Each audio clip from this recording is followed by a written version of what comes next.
Hi everyone, welcome to today's session. It's been a minute. So far we'll go to phase 4 of the RMF life cycle. As a matter of fact, I can share my screen while doing that. So we'll go to step 4, and with that, we should be able to get the necessary NIST publication and then learn how to access security controls, right? So we spend so much time going through like learning how to develop policy because you cannot access controls if you don't have a policy, right? Your policy at the moment of truth, and by now you all know that policies are dependent on security controls. So if you don't have any policy, how do you intend to access those controls? And that's why we spend some time going through, policy development, and then also understand how to come up with implementation statement. Because if we definitely go to the life cycle, realize that that's a mandatory step, and because NIST have make it mandatory, organizations would definitely need to come up with implementation statement. So a story for another day. What happened if there are no implementation statement and you are assessing that system? What are you going to do? I would like to hear your thoughts in the comment section.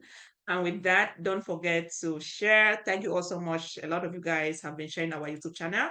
Don't forget to share with your friends, family, loved one, and keep putting your comments and also liking our videos. All right. So that being said, we have these. I think I love the other document better, but that's fine. We can take this. I love the one that I'll go there. I love this. Oh, the one that shows. Okay, it's the same thing. Okay. All right. So if we go to this document, I hope it's clear enough. I'm trying to expand it. Good. All right. So if you see here, we were able to categorize an information system using NIST 860 volume 2 and phase 199. Then we went through this phase 2, which has to do with the selection of security controls. And we selected those controls using NIST 853 as well as phase 200. And for Rep 5, we have the baseline control on a separate document. That's the NIST 853B. If you go to NIST 853B, you should be able to see the baseline controls, the baseline document where you should be able to identify all your baseline controls per the impact level for your system, if it's a low system, moderate system, or high system. And once we are done with that, these are the necessary publication that you would need to come up with implementation statements. At this point, I really don't need to go there because I already know once you develop a policy, honestly, you should be able to, your policy, again, they are just like your implementation statement is just subset of your policy. If you have a good policy at this point, implement the controls.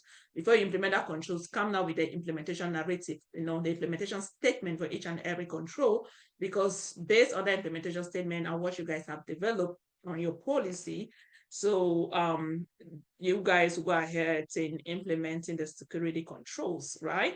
And since we have an in-depth knowledge as to how to come up with an implementation statement, the next one is to be able to assess controls, assess security controls. And if you look here, the publication it needs 853A. Do you see selection of controls needs 853? And then this is needs 853A. So as I said, I think I mentioned it in my last video, I call this the sister publications. And still with this, maybe if I have time. So talking about rigs and selection of control, you have the NIST 830. We talk about rigs management. We can see that. So this is like another document that you can check in conjunction to you accessing your security controls. If I have some time, I should be able to create videos on these different publications. It just depending on my time. Okay. But that notwithstanding, if you have this understanding, understand how to access control, implement those control rights, security policy, then we're going to focus on this. And at this point, you have, okay, going through the initial phase, that is it. But when we start talking about continuous monitoring, you have a lot of people that I think you guys must have seen roles like security control assessor. right? So if this is an existing system, then you also have external auditor coming in, to assess that security system to make sure those controls are effective. And then you, or maybe within your organization, you will also be running like compliance scan or policy scan just to check the efficacy of your controls. And just again, routinely, perform audit, routine audit, just keep checking, working with different stakeholders within your organization to make sure that those control are functional. So that being said, we'll go to the next publication. We'll go to this site. I'm just going to go there again because I believe by now you all must have bookmarked the site already. So we'll go to the NIST 800-53. So we'll take NIST 800-53A, and working as an assessor, that would be the required documents that you will need, as a guideline to be able to assess security controls. Okay. And by now, just think of you being able to do this over and over and over again. A time will come where you can just sleep and assess that controls, right? So while we are still here, this is where we're going to go with the issues final. Assessing security and privacy control in information system and organizations. And then I briefly mentioned of NIST 830. Let's go there and just see. I'm not going to open it, right? So NIST 830 Guide for Conducting Risk Assessment. I've actually gone through it. The document is great. So if you have some time, you can go there, learn, like it's a lot. I think about 95 pages, if I'm not mistaken. So you can learn a lot from this document. And then if you go to 39, that it was actually referenced on the NIST 853A, Managing Information Security Risks, Organization, Mission, and Information System View. So again, if you have some time, you can just go there, just read to see what those document contains, right? That being said, so we'll go to the NIST 853A. This document, I'm going to click on it. And if you look here, right, we can take, when we download this, we're going to have it in, I already downloaded, but I'm still going to download it anyways. When we download this, we're going to have it in a PDF format, but this is also an Excel sheet that you can just download it and it's great, right? This is an Excel sheet. So if we go here, we click on this, we're just going to work on this Excel sheet and then see how we can go about assessing the security controls. Looking at this document again, this is a revision 5, assessing security and privacy controls in information system and organizations. And each time when you are reading something, just like, just pay attention, read what they have. We go to the table of contents, see if there are one or two things that interest you, that you can just click on it to read. But that being said, I'm not really going to spend so much time on this document. I just wanted to walk you all through the methodology, right? If you go to the purpose and applicability, target audience, it will tell you about target audience, related publication, assessment procedure, processes, organization of the publication. But what I'm trying to look here is, I guess, related publication assessment processes. So that is something I want to go to the methodology. Okay. Okay. Assessment procedure, assessment object, method, and objectives. So I believe once I click on this, it should take me. Okay. If you see here, it talk about assessment methods, right? You want to pay attention. Assessment method, 3 methodology. You have examine, you have interview, and you have test, right there. Examine, interview, and you have test. I think, yeah, okay. So with examine, it means that's why we said that we need to have your policy. Your policy is the moment of truth, right? Your policy tells you what the organization does as far as, implementing the controls. But the fact that you've read on that policy doesn't mean that it is what it is, right? So, and that's why you will see set of controls. When we go to the Excel sheet, you all will see, right? We'll briefly touch it here. Examine, you are reading. Before you even access controls, the first thing is be able to, if you work as an external auditor or assessor, of course, by the time you guys have sent out all the information, I think the next video I need to prepare a video on SAP security assessment plan. So by the time to fill all the information, right? They've also uploaded the necessary documents that you all are going to be accessing, as I said. So once you take those documents, the first thing is to be able to read, because you can't just go into an organization system and start accessing without even reading and knowing the kind of controls, right? Scope, actually, you have to do some form of scoping, the controls that are within the scope, what you're going to do, right? And that's why when you are reading, you see they said the process of reviewing, inspecting, observing, studying, or analyzing one or more assessment methods, e.g., specification, mechanism, or activity to facilitate assessor understanding, achieve clarification, or obtain evidence. And that's why I said, yes, you can only do this through by going through their policy. Once you are done with that, the next one, you have set of controls that will tell you either about assessment as well, examining and interviewing. Then you have interviewed, right? So interview, do you remember when we were writing policy or developing policy on ACAT and maybe which other family like that? The strategy of organization defined personnel who within that organization or that information system is in charge in disseminating, developing, and doing what, right? You have to specify those individuals or rules or responsibility. Because once I get your policy, I know who I'm going to be asking those questions. I know who I'm going to be interviewing. And that's why it's important to put that. Okay. And when you are assessing your controls and maybe they've not put maybe define some personnel or rules, then of course you know that that particular control has failed. Okay. And that's why they said interview method is a process of holding discussion with individuals or groups of individuals within an organization to facilitate assessor understanding, achieve clarification, or obtain evidence, right? Why the test method is a process of exercising one or more assessment objects. So testing is going to come handy when you start dealing with a lot of technical controls. AC is a technical controls. AU is a technical control. I think CM or SA, they are all technical controls. Okay. So by the time you start assessing, especially these technical controls, you will need to test. Okay. The fact that their policy have stated that they are doing this doesn't necessarily mean that that control has passed. And that's why for you to be able to pass that control, you will read what their policies have said or what they have on their policy. Then you have to test their policy. And each time you are testing, you have to capture or collect artifacts or evidence. Okay, because that's the other thing that you're going to use to validate the efficacy of your security controls. If you do not test, you just read it on your policy. How am I going to be sure if that control has really passed, right? Or if it's working, or if it's functional?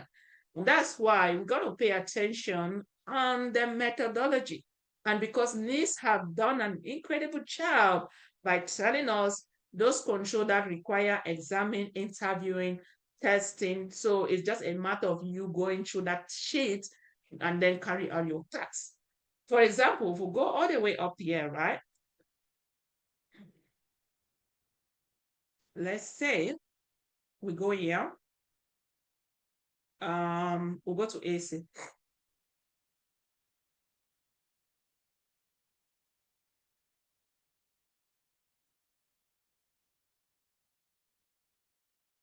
You see, you can even take preparing security and privacy control assessment. If before we even go there, you know, the table provides a summary. So again, these are just some of the things that you can come here, you can just read. Again, if you are new into the field, this is something that you can come and read. But for this a project that our students, they are doing it hands-on.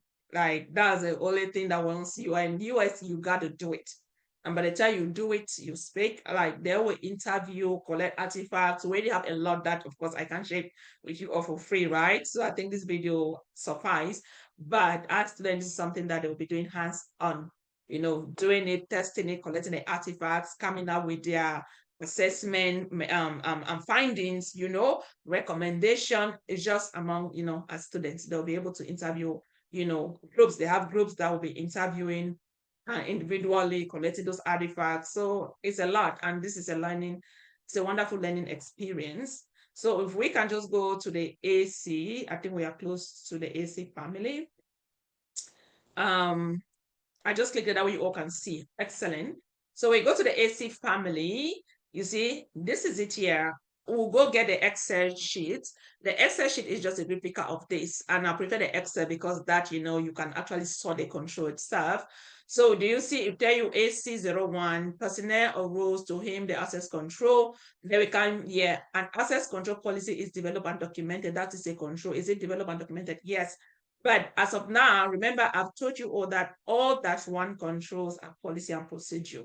So will you really need to test -1 controls? Not necessarily, because it's just a policy and procedure.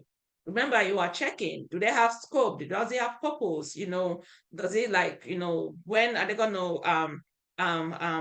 who is in charge of developing, disseminating, the users, and then talking about the frequency, the policy. So those are things that you can only read and interview. You cannot really test because there's nothing there to test. You get the point? So all -1 controls, you just read, and then if you want to interview, you can interview. But you do not really need to test. And that's why I said -1 controls are policy and procedure. And that's why if you come here, do you see potential assessment method and object? It tells you here, AC01, examine, AC01, interview. Okay. And the beautiful thing though, if you are still new, this is where you come here with suggested evidence. Say, for example, what kind of artifact, what kind of documents will you be requesting to validate the piece of the control? And that's why I say access control policy and procedure, system security plan, privacy plan, or other relevant or document or records, right? So these are documents that we can use. Of course, you put it there, ask this question, then they will get it, right?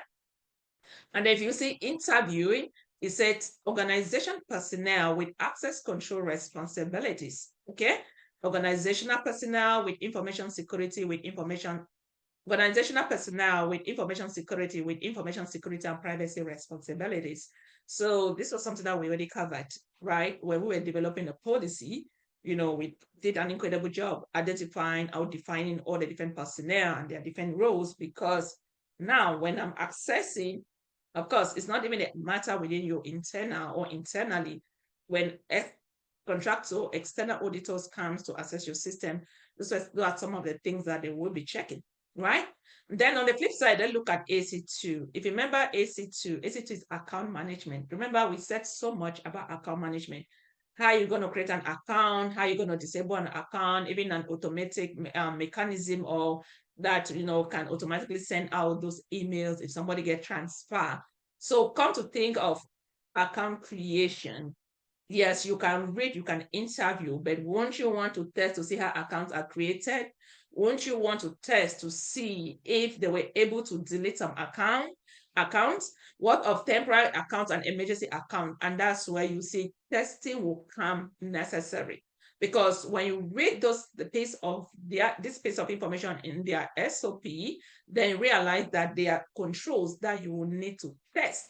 And that's why if we come here, you will see that AC, do you see potential assessment methods and objects, right? It says AC2 examine, AC2 interview, AC2 test. So if you are working as a security control assessor, before you guys even go to organizations, network, to start assessing their system, the very first thing you have what they call pre-assessment, right? You go through the pre-assessment phase, and the pre-assessment phase is something that our students are currently doing because they have developed their policy. And guess what? They have to swap that policy. A group, they've developed policy, this have developed their own policy. So they will swap that policy. And when they swap the policy, what they're going to do now is to be able to ask the questions, right? Ask questions, collect artifacts from it's amazing. It's so interesting. collect artifacts, and then, once you first of all swap it, they will tell the team what they need. You're going to be accessing this control. That's why I say you need to have a scope, right? The thing that is within the scope. Once you identify what you're going to be doing, you request, send it to them. This is what we're going to be doing, la, la, la. So, once they send it, they've also uploaded their artifacts, right? We're going to do it, we have it on the website. Once they uploaded their artifacts, then this group, they will go and sit, they will review the artifacts, and then guess what? They will come back. That's the pre-assessment phase. Because pre-assessment phase, you are going there, you are reading the artifact. Okay, you are reading the artifacts. So once you read the artifacts, read the policies, examine the artifacts that they have already submitted to see if it's even aligned, then you are also going there to be testing. Like the one that require test, you're going to test, you're going to ask those questions, and you're going to collect the evidence. And that's the testing phase, the assessment phase. After the assessment phase, then you go to post-assessment. Post-assessment, that's where you come out with your result, your output of your assessment, the findings that you have to present it, or your manager or whosoever, they have to present it to the organization, right? And likewise, it doesn't matter what framework or standards organization goes with, same procedure. You go through the pre-assessment phase, you go through the assessment phase, and then you go through the post-assessment phase, right? And that's why if you look here, as I said, the methodology here is to examine, is to interview, is to test. Not to waste so much time, if we can go back to this document, again, as I said, I want us to take the Excel sheet. I think it was the Excel sheet that I showed you all last time. So we'll go to the Excel sheet. As a matter of fact, we can download it, but let me go to the one that I have, and I'll show you people something that I did already.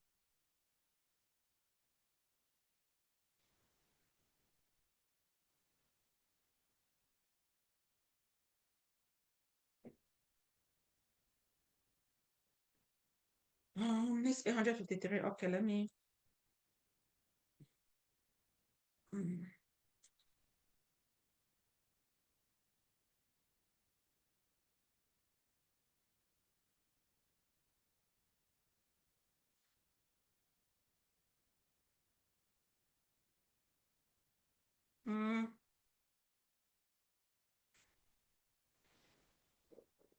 Okay, I think this is what I'm looking for. I hope so.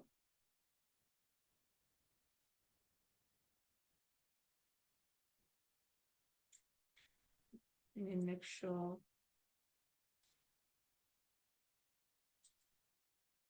Okay, okay. I'll show you guys something that I have been working on personally. And then, if you do it again, as I said, oh,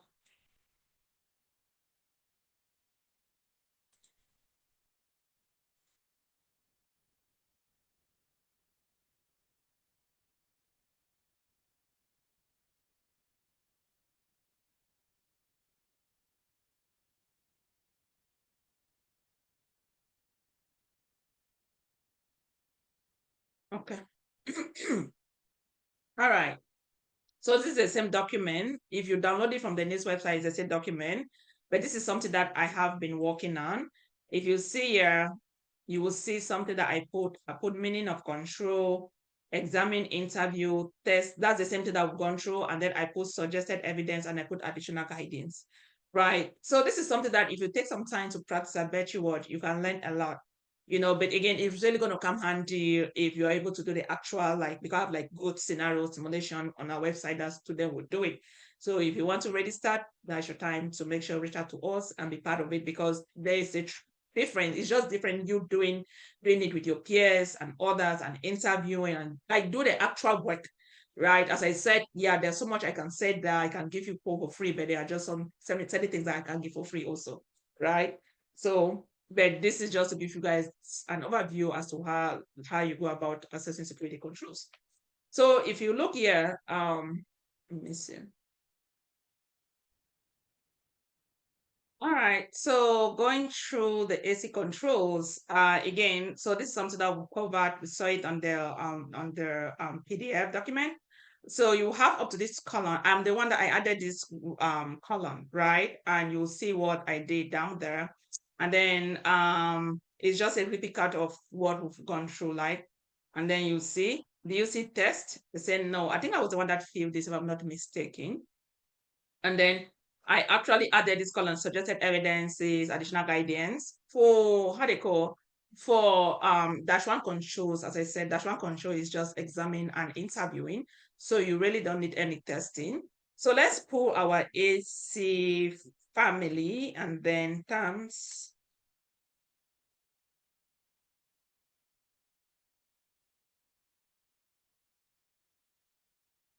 Oh, do I have something like terms question? I don't know what that is. Oh, okay, no, that's something for my students. Okay, so if I go to terms AC family, let's see.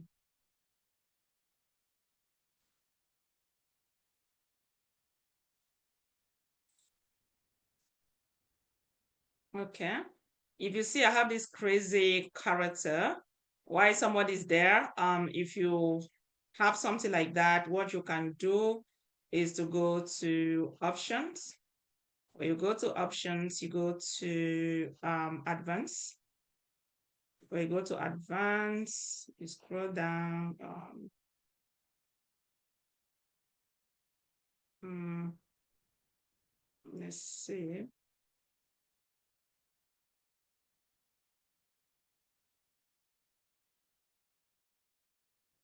Oh, what is that thing? Okay, this one. Once I click on that, I click OK, you see? So that it will fix it. So this was the policy that, because I didn't really have the time to arrange this. I just went to ChatGPT with you or show people how you can do it, but I didn't really have the time to arrange it. But let's just say with what we have here, as student, of course, they've done an incredible job, right? I was just trying to show you people how to do it. Say, for example, we want to go through this document, and then if we go here, the very first one has to do with AC, um, AC1, AC011, right? If you see AC011, to access this control, it said personnel or roles to whom, okay.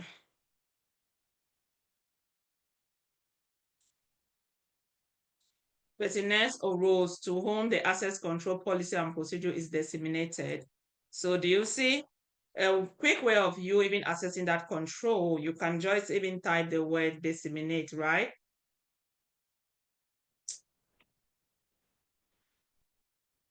Disseminate. Do you see? If you type it, it just take you here. You see? We have it right here. We said the SHISO will be the one overseeing the development, documentation, and dissemination of this policy.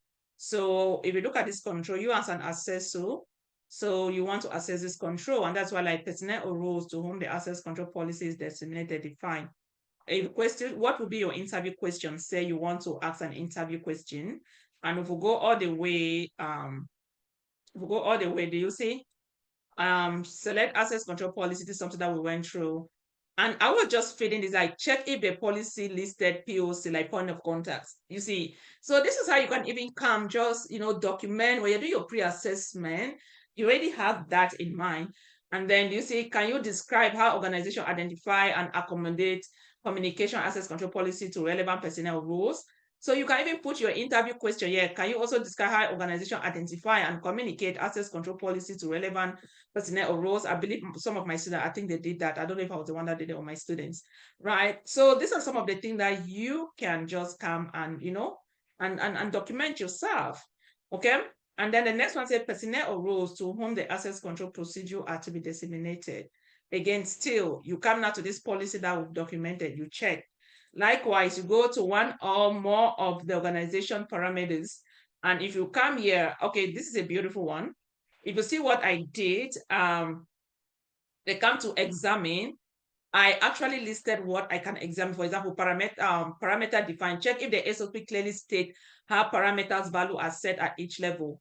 Is it at the level of the organization? Is it at the business or mission or business process level? Is it at the system level? And then specify.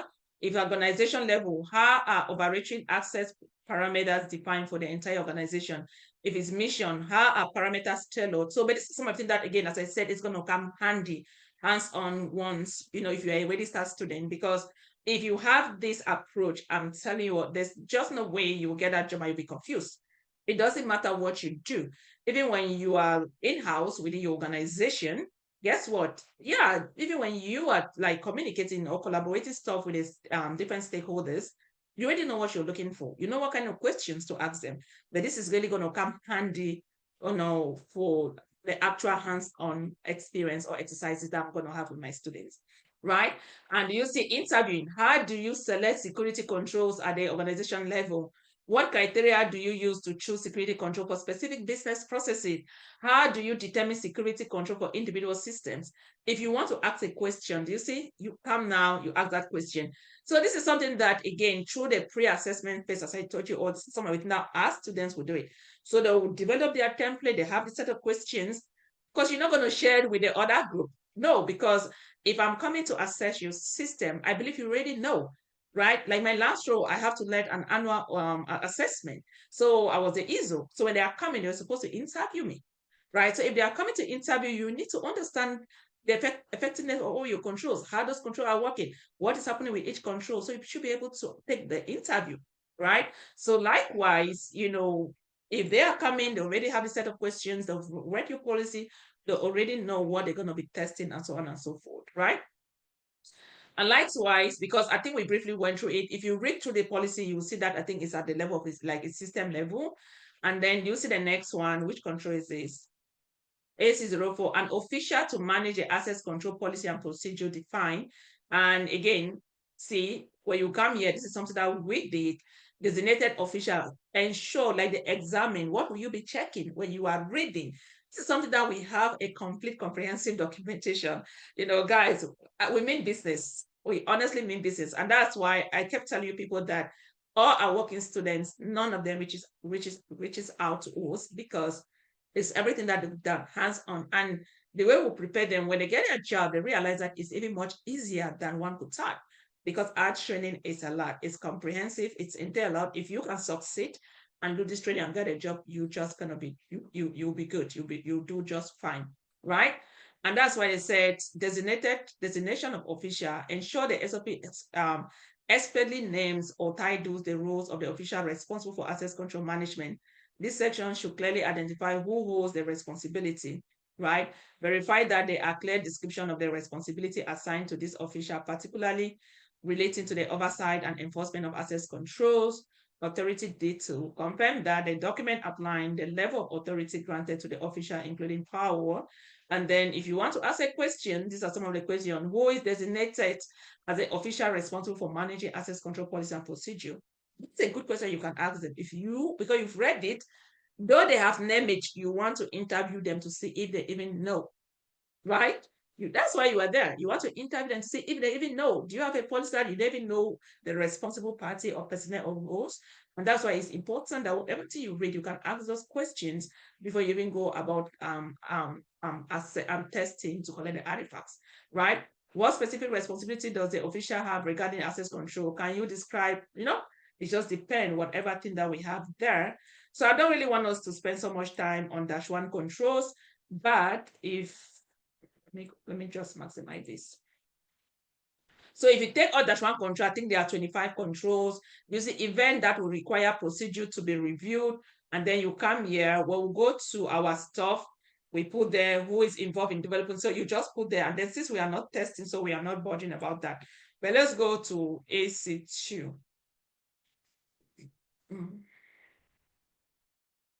This we have about 25 controls. So imagine only AC-1, that's 25 controls. AC-1 have 25 controls. AC2 have about 36 controls. Right? And maybe working as an assessor, you guys have a credence. Maybe you have like, I don't know how many controls you might be assessing per like an assessment period. It all depends. So just imagine that's AC, all of AC-1, that's 25 controls. We go to AC-2, that's 35 controls. How many controls do you have? And how long will you take it to examine, to test these controls? And imagine this is something that you'll be doing over and over and over again. Okay, and this is the important piece. When you come to this document, You see, AC2 account management, like what we did, you want to first of all see the line that they put the account management. If you go there, you will see it tells you about, do you see? It tells us about examining, interviewing, as well as testing. So it shows that, yes, we got to test this control, right? So we're going to test the control. And that's why once you have it, you want to reach your policy. The very first one said prerequisite and criteria for group and role membership defined. Does our policy describe criteria for group and role membership? So let's see here. The term system ensure that only authorized accounts are permitted while prohibiting specific types of accounts from being used. This prohibited account may include share account, generic account, or accounts without proper identification of the users, which could pose security risks by allowing unauthorized or untraceable access to the system. The system ensures that only specific authorized account types are allowed for use based on defined access control and policy. Account manager is assigned to manage account, and all requests to create to modify account must be approved by the designated personnel. Group and role membership is governed by both system-defined prerequisites and criteria, which include specific requirements such as, do we have that? Yes, we have it. Do you see? Prerequisite and criteria for group and role membership are defined. Do they define it? And you might, don't be surprised that you might be reading a policy where they might just put more generic statement without defining the criteria or the prerequisites. And that's why you need to make sure this item or factors isn't being documented and defined. If it's not defined, and that's where you, based on your assessment, if you're failing that control, there's a reason why you failed that control. And you've seen here the examine, as I said, our student will go through their pre-assessment phase. This is exactly what they're going to be doing. Do you see? So examine, again, I just put this. What would I be looking for? Check if there are specific qualification or condition individual must meet to be assigned to a group role. For example, a role requiring access to sensitive financial data or prerequisite might be completing a background check or undergo specialized training. Do you see? Requirements, security clearance, training and department need, as well as system-defined prerequisites. Do you see? So that already makes sense. Or criteria. And what other thing that I did, I also put the meaning of the control for someone who might not understand what this control actually meant. You might go to the meaning of the control. I remember this the video we did on how to understand security controls. So you can go there and then see how you can understand the security controls, right? You have what specific, do you see what specific prerequisite or criteria are defined for group or role membership?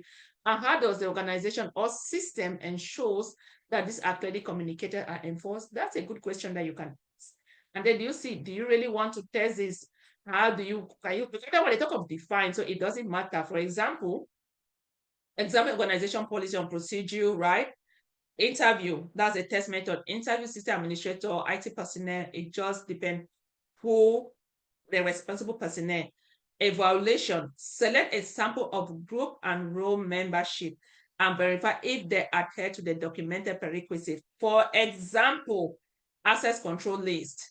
Review access control list or similar document to confirm that only individual meeting the defined prerequisite and criteria have been. You can also get their audit logs.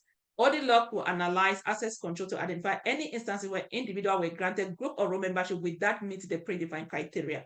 So do you see the test aspect? Yes, you can definitely test that. Why? Though it's defined, do you want to test it? Yes, you can test it.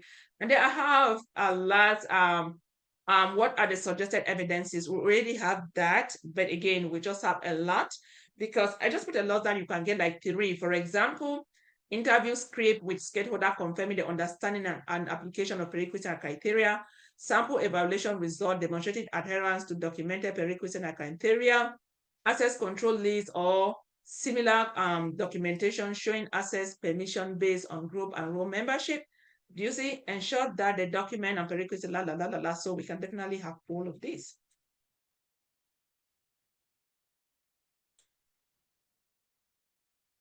And then, do you see? So the control that you've assessed, you go to like to talk about attributes for each account are defined. So let's get another one. Of course, it's been defined, almost similar stuff that we've done. Let's see. Personnel or roles required to create, personnel or roles required to approve requests create account. Do we have it here? I believe we have it.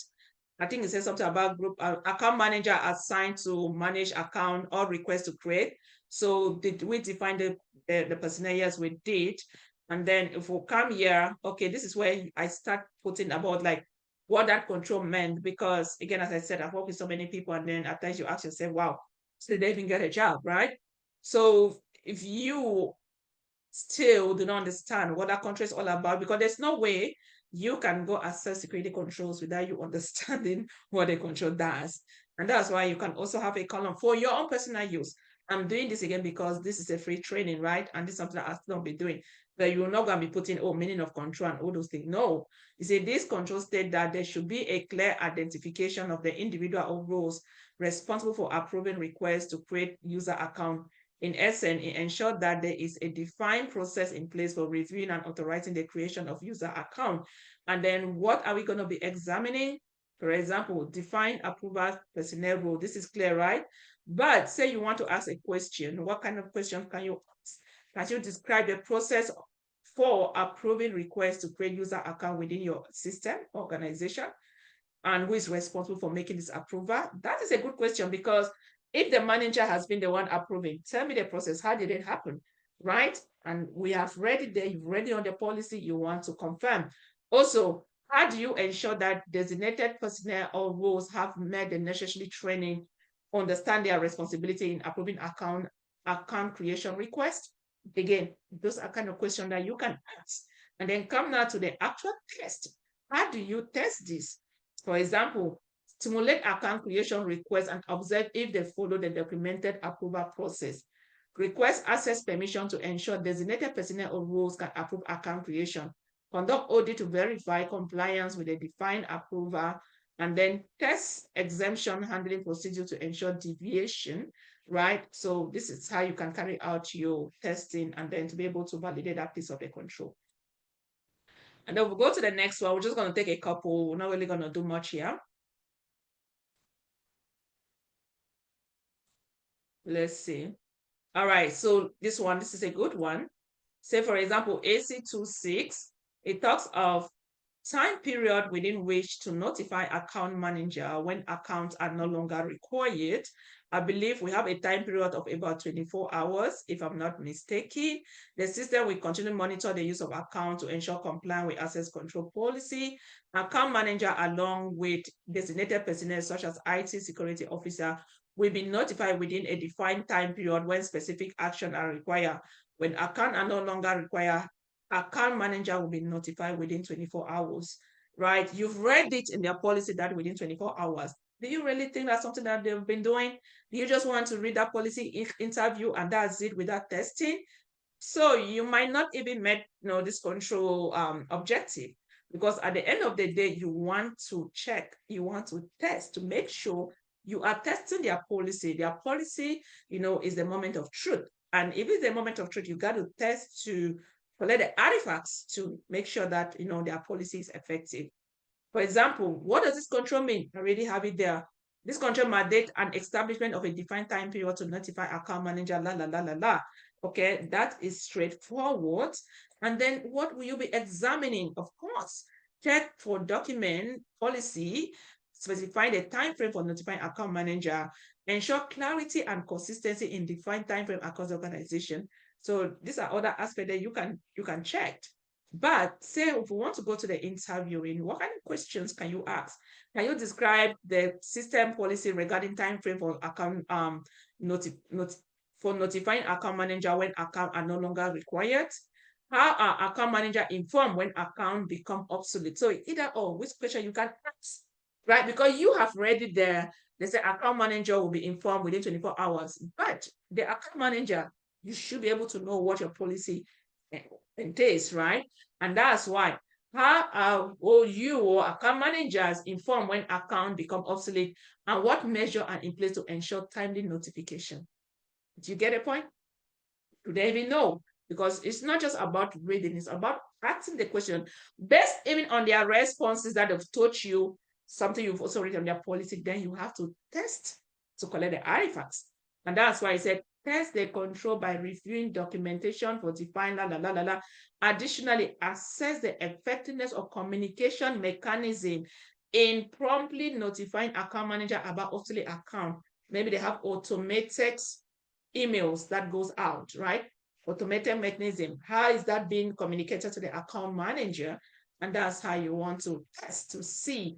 You can get like random accounts of user that left, show me an email of this that went through. One of my company I work for, I'm not going to mention the name. We actually failed this because they just did like that sampling, selected random folks that have left the organization. One of those users, to be honest, I'm not going to lie to you, I couldn't even, like, we search, we look, we could not get the information. So that's something that it tells you that control failed. And guess what? There's no way they're going to put that it pass.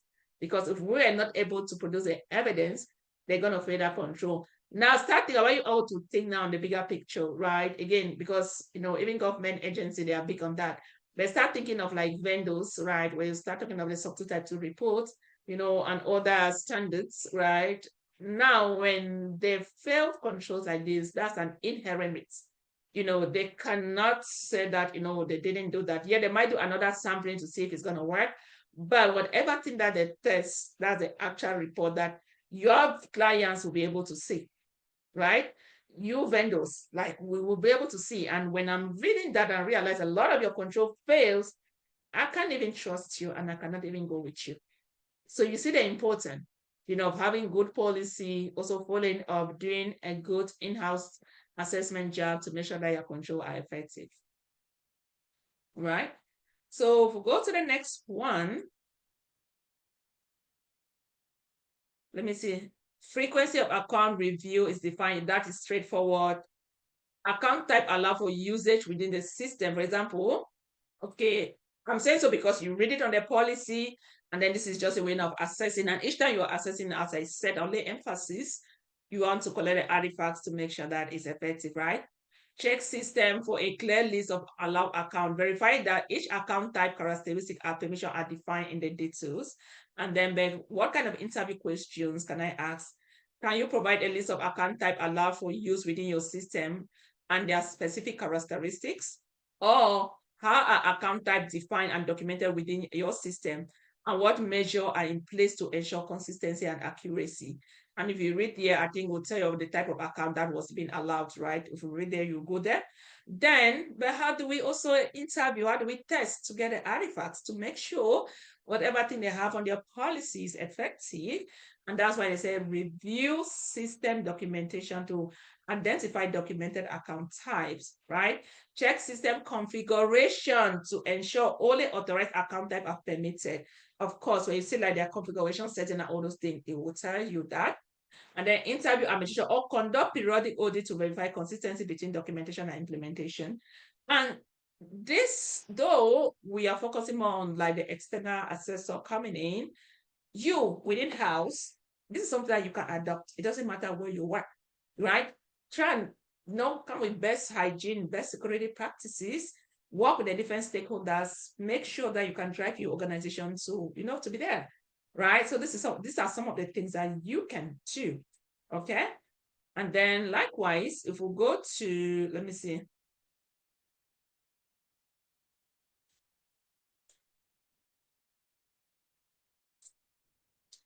Group and membership specified, if we even go there,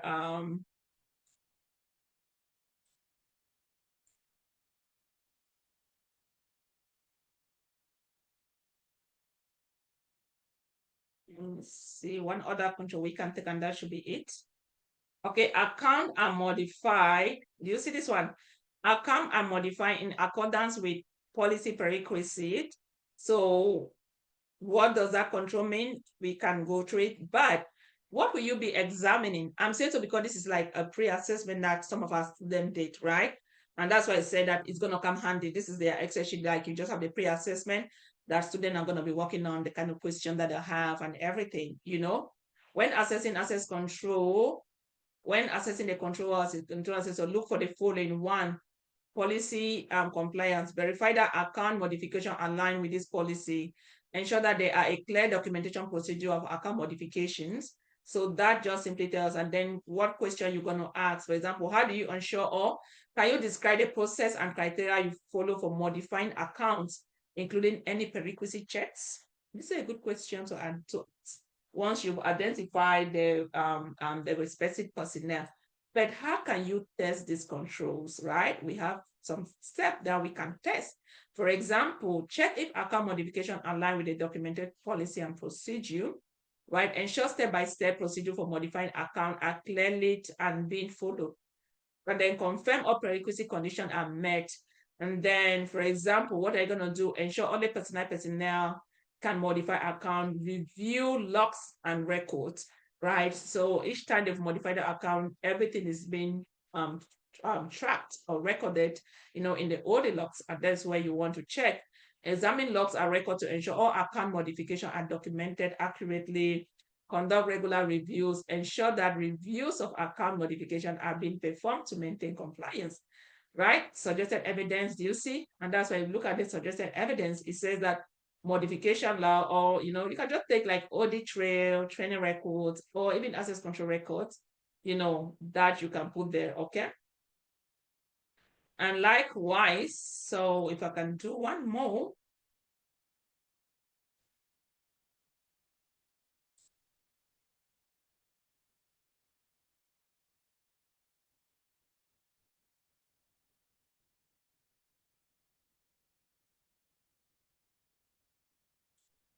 let me see.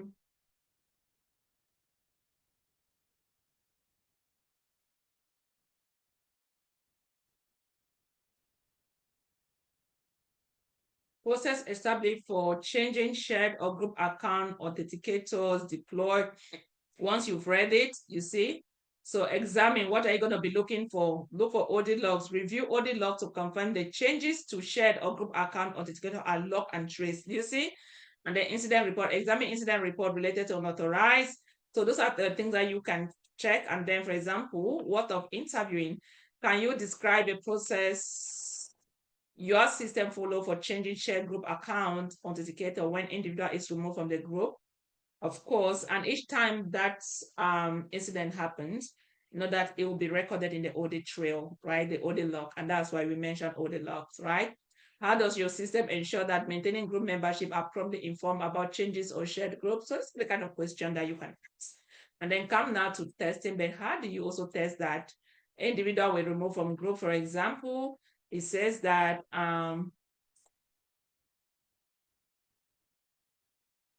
see, analyze audit log to confirm that changes to share or group authenticator were logged accurately. And then examine incident report, verify the period of access, and then, just have so many of them that you can, like, there are just so many things, right? Verify the periodic access review, include check on management, and then determine if failure to change authenticator contributed to any incident, review record of notifications sent to remaining group members after authenticator changes. So these are some of the things that you can definitely verify to check. So that being said, likewise, I think I'm just going to keep it here.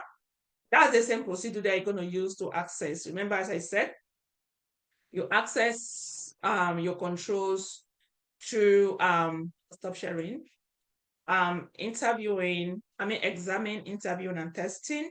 And then based on what NIST have put out there, of course, the document is a sister publication to the NIST 800-53, and the assessment doc is a NIST 800-53A that you're going to use to assess your security controls.